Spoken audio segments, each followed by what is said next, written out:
네, 12월 9일 장윤선의 취재 편의점 시작하겠습니다. 여러분들 찬 겨울 잘 보내고 계십니까? 오늘 벌써 저희 시작하기도 전에 댓글창에 많은 분들께서 의견 남겨주고 계시는데요. 기억 속의 풀꽃님이 인터넷 기자 특별상 이렇게 예, 축하해 주셨어요. 그런데 저희 인터넷 기자 특별상 아니고요. 한국인터넷기자협회가 올해 23주년을 맞이했습니다. 그 가운데 한국인터넷기자상을 이제 본상을 수여하는데요. 저희 취재편의점 장윤선 기자가 저희가 본상을 받았고요. 특별상은 아닙니다. 특별상은 굉장히 많은 분야가 있고요. 뭐 정치인, 행정가 그리고 또 시민운동가 여러 분야가 있는데 저희는 한국인터넷기자협회 본상을 수상했다는 점을 다시 말씀드리겠습니다. 축하해 주셔서 너무 감사드립니다. 노미님께서 취재편의점 안녕하세요. 오늘 뉴욕은 무지하게 추웠습니다. 몸은 추워도 마음은 따뜻하게 풀어질 만한 속 시원한 소식이 있으면 좋겠네요. 다들 좋은 하루 되십시오. 이렇게 뉴욕에서 보내주셨습니다. 아유 너무 감사드립니다. 네, 그렇죠. 소피아 써님도 바로 예, 두 분이 네, 미국의 저희 취재편의점 애청자분들이십니다. 네, 취재편의점 그리고 애청자 여러분 안녕하세요. 이렇게 예쁜 이모티콘들 보내주셨습니다.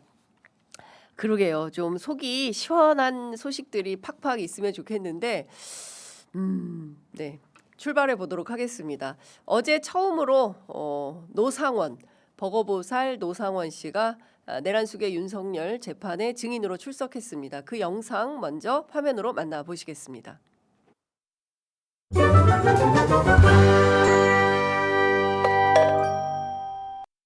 부정선거와 관련된 놈들은 다 잡아서 족치면 부정선거 사실이 확인될 것이다 라면서 야구방망이, 케이블타이, 복면 이런 물건을 잘 준비해둬라 이렇게 지시한 것으로 확인이 되는데요. 맞습니까? 증언 거부합니다.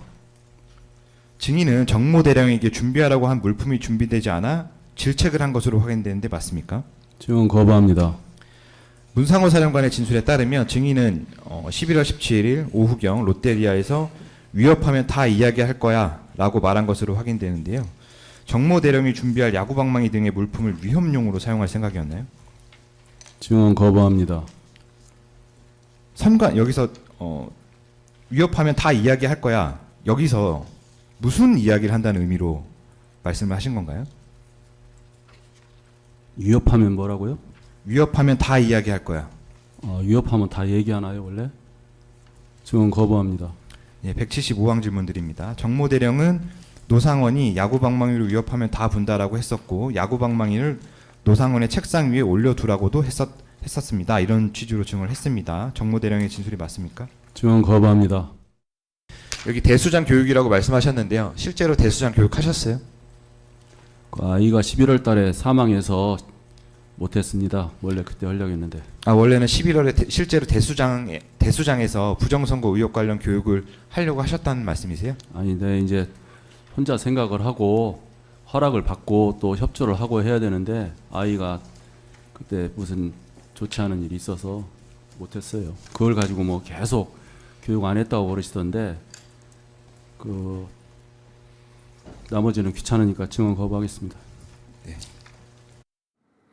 네, 버거보살 노상원 전 정보사령관의 답변 태도 여러분 어떻게 보셨습니까? 어제 오후에 열린 윤석열 내란 우두머리 재판에 증인으로 출석한 노상원 전 사령관은 시종일관 똑같은 태도였습니다. 답변하지 않겠습니다. 뭐라고요? 그거 제대로 된 겁니까? 뭐 이렇게 본인에게 유리한 것에 대해서는 답변했지만 그렇지 않은 대목에 대해서는 무한반복 돌림노래처럼 답변하지 않겠습니다. 저렇게 증언을 거부했습니다. 사실 적반하장 아닙니까? 12.3 비상계엄 그 밤에 수많은 시민들이 거리로 나왔죠. 그리고 정치인들, 언론인들, 그리고 천주교 사제단 수많은 시민들을 영현백 또는 수장 또는 폭사 등의 방법으로 죽이려고 했던 중대 범죄자가 귀찮아서 증언을 거부하겠다 이런 망언을 서슴지 않아도 형사 25부 지기현 재판장은 아무런 제지가 없었습니다. 물론 마지막에 조금 그렇게 답변하시면 안 되고 꼭 필요한 질문에는 답변하셔야 됩니다라고 한마디 정도 거들기는 했지만 그래서 많은 그 어제 유튜브 썸네일이 지규현도 화가 난 노상원 이렇게 뽑기도 했습니다만 최소한 특검이 묻는 질문에 진실하게 성의 있게 이렇게 답변하세요라는 정도의 언급은 했어야 되는 거 아닌가라는 생각이 좀 듭니다. 따라서 내란 전담 재판부 설치에 대한 여론이 뜨거워질 수밖에 없다라는 판단이 드는 겁니다. 최소한 이진관 재판장처럼 엄중한 소명 의식을 가지고 엄격한 재판 지휘를 해도 모자랄 판에 가족 오락관처럼 진행을 하고 있어서 1년이 넘었는데 매우 답답하다. 아까 속 시원한 소식 기대하셨는데 매우 답답한 소식을 먼저 전하게 됐습니다.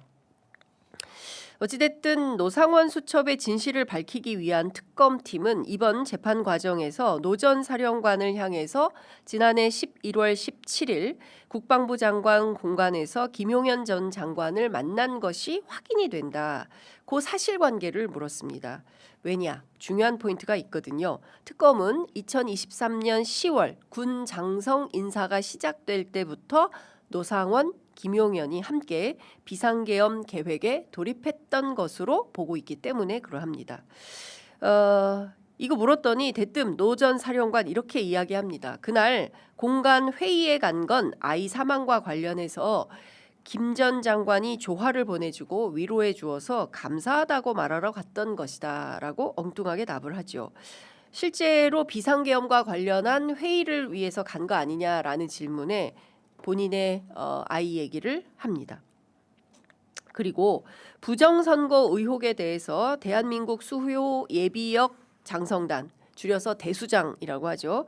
대수장에서 이 부정선거 관련해서 교육한 적 있습니까? 라는 질문에 또 똑같이 얘기하죠. 아이가 좋지 않은 일이 있어서 못했어요. 나머지는 귀찮으니까 증언 거부하겠습니다. 이렇게 얘기했습니다. 앞서도 말씀드렸지만 이 엄중한 내란 사건의 중요 임무 종사자에 해당하는 노상원 전 사령관이 당시에는 물론 민간인이었고 뭐 점이나 보면서 편하게 살려고 했는데 그걸 놔두지를 않았다. 그러니까 김용현 전 장관이 끊임없이 노상원에게 같이 하자고 해서 어쩔 수 없이 끌려가서 한 거다. 김용현이 시켜서 했을 뿐이다. 라고 부하 수행 정도로 본인의 죄책을 낮추기 위해서 저렇게 재판에 나와서 무성의하고 성의 없는 이런 태도를 보이고 있다. 이런 판단이 됩니다. 이 노상원을 비롯해서 김용현 측 변호사들에 이르기까지 실제로 이 내란 중요 임무 종사자 그리고 그들을 변호하고 있는 변호인들에 이르기까지 재판을 희화화하고 우롱조롱하고 있습니다. 그럼에도 불구하고 우리 전국 법관회의에서는 지금 오로지 사법부 독립만 요구하고 있죠. 경우에 따라서 본인들이 폭사 또는 뭐 연평도 등에 끌려가서 참담한 죽음을 맞이할 수 있었을 수도 있지 않겠습니까? 경우에 따라서 이 계엄이 성공했다면요. 그런데 이런 얘기는 일치하지 않고 오로지 사법부의 독립. 근데 한상희 교수님 어제 말씀해 주셨죠. 사법부의 독립이라는 것은 우리 헌법이 보장하고 있는 것이 아니다.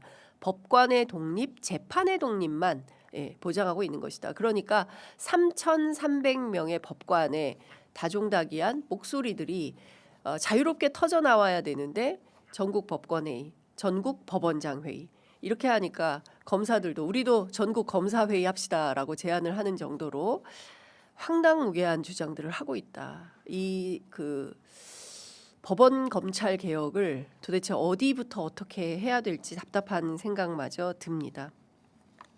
어제 재판 가운데 김계리 변호사가 또 나섰습니다. 노상원 전 사령관을 상대로 특검팀으로부터 내란 속의 윤석열 전 대통령에 대해서 어떤 정보를 제공해주면 양형을 면제해주겠다라는 제안을 받은 적이 있냐. 이른바 플리바기닝 제안 받은 거 있지 않냐. 알고 물은 것 같아요. 김계리 변호사는 노상원 측으로부터 관련 내용을 입수하고 공개 재판 과정에서 당신 그때 특검팀으로부터 제안받은 거 뭐야. 그거 있으면 상세히 증언해 주세요. 이렇게 얘기를 한 거죠. 그러나 이야기하지 않습니다. 노상원 사령관은 취지와 변호사의 취지와 심정은 10분 이하 하나 이 자리에서 얘기할 수 없다. 이렇게 답변했습니다. 뭐 플리바기닝인가?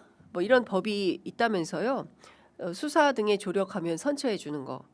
그 플리바기닝 법을 보여주면서 대통령한테 쭉 보고하지 않았냐 이런 취지로 특검에서 물어본 것 같다. 그렇지만 더 이상은 증언하기 어렵다. 이렇게 농쳤습니다. 지속적으로 윤 측의 변호인단이 플리바기닝 내용을 물었지만 정확하게 답변하지 않았죠. 이 과정이 상당히 지속되자 박억수 특검보가 나섰습니다. 이게 너무 심한 거 아니냐. 같은 질문을 계속하니까요. 그러자 김계리 변호사 또 나섰죠. 수첩 관련해서 특검의 주신문에서 나왔다 이렇게 받아치기도 했습니다. 무엇보다 노상원 전 사령관은 지난 군사재판에서는 정보사 정아무개 대령에게 야구 방망이 그리고 케이블 타이 망치 등을 준비하도록 지시한 사실 이것과 관련해서도 저 사진 여러분도 기억하시죠? 저걸 가지고 선관위 갔었던 거 아닙니까? 이 부분에 대해서도 대량 탈북자가 생기면 그중에 북한 특수요원이 서너 명만 있어도 인질극을 벌일 수 있어서 인질극에 대비하기 위해서 이야기한 것 같다라고 말했습니다. 그러나 관련해서도 어제 재판에선 증언을 거부했습니다. 그런데 대량 탈북자가 갑자기 왜 생기죠? 이상한 포인트 아닙니까? 그러니까 사실상 내란보다는 외환에 포커스를 두고 여인형 수첩에 나온 것처럼 그죠? 북한이 도저히 체면상 반격하지 않으면 안 되는 곳 핵시설 그리고 평양 그리고 원산의 외국인 관광지 그리고 북한의 어떤 그 굉장히 신성시하는 그런 장소들 이런 것들을 타격해서 도발하지 않으면 안 되는 상황. 그렇게 되면 대량 탈북자가 발생할 수 있죠. 예. 사실상 한반도 자체를 전쟁과 혼돈의 아노미로 만들려고 했었던 바로 그 사람이 노상원 아닌가라는 생각을 하게 됩니다. 그럼에도 불구하고 이 모든 범죄 사실에 대해서 증언하지 않겠다라는 입장을 밝히면서 막판에는 아유 피곤해서 귀찮아서 이런 말을 하는 겁니다. 예, 버거보살 노상원 씨가 햄버거집 롯데리아에서 회동할 때는 얼마나 적극적이었습니까? 그런데 정작 이 사건의 중요한 범죄 혐의를 밝혀내는 재판정에서는 본인의 범죄 사실에 대해서 입을 닫고 있다. 무조건 김용현의 지시였다라는 것만 이야기했습니다. 뭐 차범근 씨 등등에 대해서도 뭐 여러 이야기들이 나오는데요. 정치인 관련해서만 좀 제가 설명을 또 드리겠습니다. 너무 원고가 길어서. 왜 정치인들을 노상원 수첩에 쓴 거냐. 사실 이 노상원 수첩과 관련해서는 적확하게 제대로 알려진 사실이 없어요. 이유가 노상원 재판은 군사정보 비밀을 이유로 지금까지 비공개 재판을 지속하지 않았습니까? 뭐 어제 재판 과정에서도 뭐 30몇 번, 31번, 34번 뭐 등등 증거물에 대해서 그리고 또 김모 씨 등에 대해서 정보사 요원이 언급되는 대목에 대해서는 전부 불러 처리한다라는 재판부의 명령도 있었습니다. 그러나 궁금하죠. 도대체 노상원이라는 사람은 누구로부터 지시를 받아서 물론 본인이 뭐 드라마 보면서 적었다라고 황당한 주장을 하고 있습니다만 그거를 고지고대로 믿을 사람이 누가 있겠습니까? 실제로 윤석열 정권 출범하고 6개월부터는 비상대권 이야기를 했다는 것이고 22년부터요. 그러면 그때로부터 시작하면 최소한 3년 정도는 집권 내내 이 비상계엄과 비상대권을 준비했다는 것이고 노상원이 들어가서 수첩에 일일이 작성하면서 만들었던 그것이 실제로 실행됐다면 얼마나 끔찍한 겁니까? 언론인만 하더라도 100에서 200명 아닙니까? 그 어떻게 된 건지도 물었습니다. 정치인을 도대체 수첩에 왜 쓴 거냐? 특검이 물었습니다. 관련해서 이렇게 얘기를 해요. 나름대로 이유는 있지만 증언은 거부하겠다. 화가 나죠. 예. 노상원 수첩에는 아시는 것처럼 문재인 전 대통령을 비롯해서 한동훈 전 대표에 이르기까지 이 다수의 정치인들이 체포 대상에 포함되어 있었습니다. 이재명 대통령, 조국 전 대표, 뭐 이준석 의원, 뭐 여야 불문 상당히 많은 정치인들이 체포 대상으로 특히 수거 대상으로 포함이 돼 있었죠. 전체 검찰이 확보한 70쪽짜리 수첩에는 A에서 D 등급으로 수거 대상이 분류되어 있었고요. 이들을 체포한 다음에 감금, 제거라는 표현이 뭡니까? 죽여버린다는 거죠. 실제로요. 물리적으로. 말로만이 아니고. 그 계획을 의미하는 표현들이 상당수 포함되어 있었다라는 것입니다. 500명 수집, 수거 대상 처리 방안, 사살. 예, 문구가 있었고요. 그다음에 여의도 30에서 50명 수거, 그다음에 언론 쪽 100명에서 200명 등등이란 표현도 등장합니다. A급이 이재명, 조국, 이준석 등이었죠. 상당수가 방첩사의 정치인 체포조 명단과도 겹친다라는 것을 확인해 볼 때 국정원, 방첩사, 그리고 정보사 여기에 똑같은 명단이 체포 명단으로 포함되어 있었다라는 것은 이 비상계엄이 성공됐다고 한다면 그분들은 다 돌아가셨다. 이렇게 봐도 과언이 아니다 싶습니다.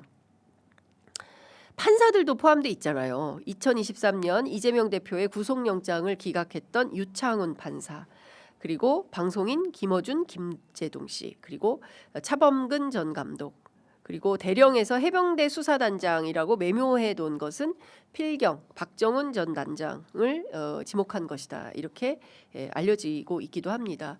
이 노상원 수첩의 비밀은 여전히 미궁입니다. 도대체 뭐 나름대로 이유가 있지만 증언을 왜 거부하는 것인지도 모르겠고, 증언을 거부하면 끝내 이것은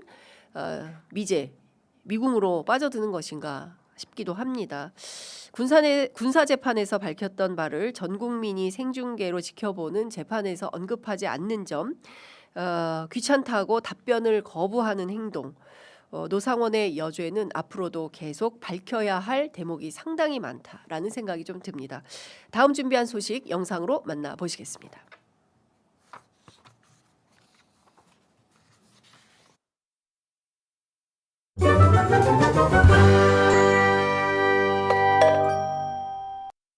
건진법사 등 의혹 사건과 관련하여 세계평화통일가정연합 전 세계본부장 윤용호 씨를 피의자 신분으로 소환하여 9시 40분부터 조사하고 있습니다. 방금 보신 장면은 지난 7월 22일 김건희 특검팀의 오정희 특검보가 통일교 윤영호 세계본부장을 피의자 신분으로 불러서 조사하고 있다라는 사실을 알리는 브리핑 장면 여러분들 함께 보셨습니다. 최근에 통일교가 민주당 정치인들에게도 금품을 전달했는데 왜 특검팀은 국민의힘은 수사하고 여당은 수사 대상이 아니냐. 오늘 도하 모든 언론들이 특히 이제 조중동 보수 언론들이 세게 이 문제를 보도하고 있습니다. 이른바 형평성에 어긋난다라는 것이죠. 아니 권성동은 수사했는데 왜 민주당 인사들은 수사하지 않는 거야. 게다가 어제 한겨레 신문 보도로 무려 15명이나 특정이 됐다고 한다면 이 사람들에 대해서 의당 조사해야지. 특검은 편향돼 있다. 이런 비판을 하고 있습니다. 과연 그럴까요? 관련해서 제가 취재를 좀 했습니다. 사실 이 첫 보도는 지난 2일 그리고 어제 중앙일보와 한겨레가 단독 보도를 쓰면서 시작이 됐습니다. 김건희 특검팀이 통일교 윤영호 전 본부장이 국힘뿐만 아니라 민주당 정치인들에게도 불법 정치자금 등을 전달했다는 수사를 하고도 여당 봐주기 차원에서 적극적으로 수사를 안 하고 있는 거 아니냐, 이런 비판인 것입니다. 특검팀이 정치적 편향을 가지고 여당 정치인 수사는 봐주기 하고 있다, 이런 비판 논조입니다. 특검법에 따르면 수사 대상은 특검법에 명시된 분야에 한해서만 한정지어서 수사를 할 수 있다, 이렇게 규정되어 있습니다. 물론 수사 도중에 인지하게 된 사건에 대해서도 수사할 수 있도록 규정은 되어 있습니다. 그러나 이 사건 역시도 김건희 관련된 사건에 연관된 사건이라야 가능한 것입니다. 다 읽어드릴 수는 없는데요. 여러분 구글링 하시면 됩니다. 김건희 특검법을 구글에서 치면요, 법안이 쭉 나옵니다. 그 가운데 2조에 보시면 이 이 법에 따른 특별검사의 수사 대상은 다음 각호의 사건 및 그와 관련된 사건에 한정한다, 이렇게 되어 있습니다. 실제로 통일교가 민주당 정치인들에게 예를 들어서 정치 후원금, 제가 취재해 보니까 그 15명 가운데 2명은 특정이 되고요. 나머지 13명은 사실 합법 테두리 안에 있는 걸로 보입니다. 이를테면은 출판기념회에 가서 책을 산다거나 뭐 정치 후원금을 냈다거나 뭐 이런 등등인데 이것만 가지고 범법 행위가 있는 것이니 다 수사해라. 특검 왜 수사 안 하냐. 정치 편향돼 있다. 이렇게 볼 수는 없다라는 말씀을 좀 드려야 될 것 같습니다. 자, 또 하나 좀 주목해서 봐야 될 점은 지금 왜 이런 사건이 나올까? 이죠. 제가 어제 몇몇 기자들에게 물었습니다. 지금 뭐 지난 2일부터 한겨레에 이르기까지 이 보도가 나오는 이유는 뭐라고 보십니까? 해서 미디어오늘 기자에게 물었더니 미디어오늘 기자도 관련된 사실을 취재하면서 주변에 있는 기자들에게 이렇게 물었던 모양이에요. 물타기 아니냐. 예. 그리고 김건희 특검 흔들기다. 근데 가만히 보면요. 김건희 특검팀은 지속적으로 상당히 여러 곤경에 처해 있었던 것 같습니다. 특별검사를 비롯해서 김건희 특검팀 내부에 있는 수사검사들이 검찰청 폐지에 따라서 나 돌아갈래라고 하면서 일제히 입장문을 발표하고 일부 또 본청으로 돌아가기도 했죠. 그래서 수사팀이 다시 오기도 하고 지속적으로 누가 이렇게 김건희 특검을 흔들까. 그런데 이 김건희 특검법 보면요. 1조부터 끝판까지 김건희가 계속 이어집니다. 주어는 김건희. 예. 그렇기 때문에 김건희와 관련된 모든 사건을 들여다보고 있는 것이고 이 사건과 관련해서는 별건으로 특검이 아니라 요 수사 번호를 사건 번호를 매겼다는 거예요. 사건 번호를 매겨서 이 사건은 이첩하면 된다. 어디로? 국수본으로. 그래서 국수본에서 수사하면 됩니다. 그리고 민주당에서 자체 감찰한다고 하지 않았습니까? 뭐 자체 감찰하면 팔은 안으로 굽으니까 제대로 조사 안 할 수도 있죠. 대충 뭉갤 수도 있습니다. 그러나 경찰이 그렇게 할 리는 만무하다라고 생각합니다. 적극적으로 수사해서 관련자 엄벌하면 된다라는 판단을 합니다.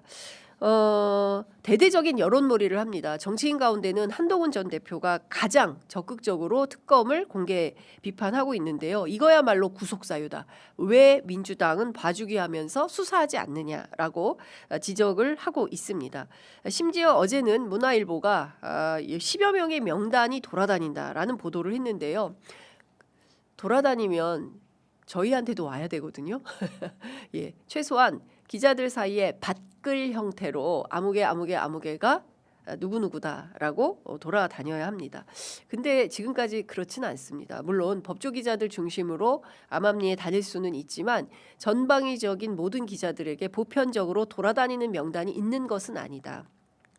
한겨레에 확인했습니다. 15명의 명단 쥐고 있지 않다라고 제가 그 취재팀 관계자에게 들었습니다. 그러면 문화일보는 어디서 이런 명단이 돌아다닌다고 보고 보도를 했을까요? 이조차도 저도 확인을 좀 해보도록 하겠습니다. 관련해서 어제 이 사건 직접 취재 중인 취재팀에 문의를 하니 2명의 민주당 정치인을 특정할 수 있었고요. 그중에 한 사람은 2018년 통일교 지역 행사에 직접 참석한 사실을 저도 언론 보도로 확인을 했습니다.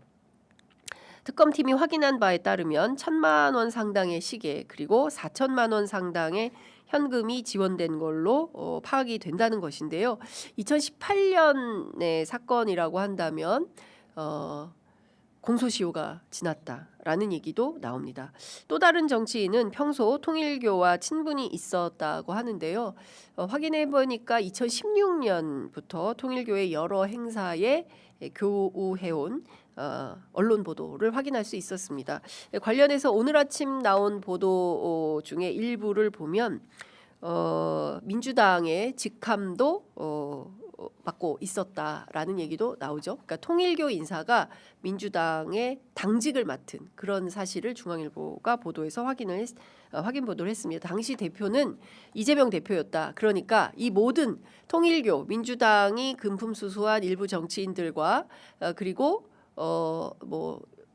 다 합쳐서 당시의 당대표가 이재명 대표였으니 이재명 대통령이 문제 있는 거 아니냐 이제 이렇게 몰아가는 거죠. 게다가 오늘 중앙일보 같은 경우에는 통일교가 주최한 행사에 마이크 펜스 부통령이 왔었는데 그 자리에 위성락 안보실장 등이 참석했었다. 그러니까 펜스를 만나러 간 거지 그 행사에 간 건 아니지 않습니까? 그런데 마치 펜스를 만나러 간 그 행사를 통일교에 지원받은 것처럼 이거는 호도죠. 이렇게 보도하면 안 된다라는 생각이 좀 듭니다. 그러나 프레임은 이렇게 전환하고자 하는 의도가 매우 읽힌다. 예. 첫 번째 물타기, 두 번째 민주당이나 국민의힘이나 똑같이 통일교로부터 지원받은 게 사실이니 둘 다 처벌을 하든가 둘 다 처벌해서 똑같이 예, 죗값을 물어. 그렇고 이 사건은 덮어. 이런 뉘앙스 아닌가라는 생각이 듭니다. 이건 저만의 생각이고요. 실제 그런 각오로 보도하고 있는지는 확인을 좀 해봐야 되겠습니다. 중요한 포인트는 김건희 특검법상 민주당 정치인들이 통일교로부터 돈을 받았다 한들 김건희 특검법에서 수사할 수 없는 범위에 해당한다는 것입니다. 앞서 말씀드린 대로 어제 브리핑 과정에서도 한 기자가 전체 1호에서 15호까지 16호에 따르면 1호에서 15호까지 수사 과정에서 인지된 관련 범죄 행위 그리고 특검 수사 방해 행위 수사할 수 있기 때문에 민주당도 수사 대상이다라고 주장을 하지만 시종일관 오정희 특검보가 어제 기자들한테 얘기하더군요. 수사 대상이 아닙니다. 그랬더니 야당은 수사 대상이고 여당은 수사 대상이 아니냐. 이거 뭔가 형평에 어긋난다 이런 보도를 하고 있죠. 그러나 이것은 프레임에 불과하다라는 말씀 좀 드리겠습니다. 제가 어제 너무 기가 막힌 얘기를 들어서 이거 전달을 해야 될 것 같습니다. 아이고 58분이네요. 한 통신사 기자가 전직 검사한테 이런 얘기를 했다는 겁니다. 민주당의 전략이 윤석열을 풀어주는 거다. 왜냐? 그래야 이 혼란 가운데 내년 지방선거에서 이길 수 있다. 이것이 민주당의 지방선거 전략이다. 이렇게 얘기를 했다는 건데요. 제가 정말 황당무계도 이런 황당무계한 소리가 없다. 이건 선거 전략을 아는 사람이라면 도무지 할 수 없는 얘기다 싶어서 좀 전해드리려고 합니다. 예를 들어서 내란 속에 윤석열이 풀려나면 가장 비토의 대상이 어디가 되겠습니까? 예. 그때부터 무능한 민주당이 되는 것이죠. 그러면 실망한 유권자들이 민주당 찍으러 투표장에 나오겠습니까? 그런 전략을 민주당이 쓰겠습니까? 저는 이런 황당한 주장을 정말 현직 기자가 전직 검사에게 해주었다는 것 자체가 매우 기가 막히고 이거 만약에 이런 전략을 짜고 있다라고 한다면 진짜 멍청한 거죠. 예, 이런 전략을 짜고 있다라고 하면 굉장히 멍청하다. 잠시 후에 민주당 지도부 나올 예정인데요. 제가 이현주 의원께 여쭤보도록 하겠습니다. 오늘 준비한 소식 더 있는데 아무래도 여기에서 마무리를 해야 될 것 같습니다. 자, 오늘 준비한 뉴스퀵 배송은 여기까지 하겠습니다.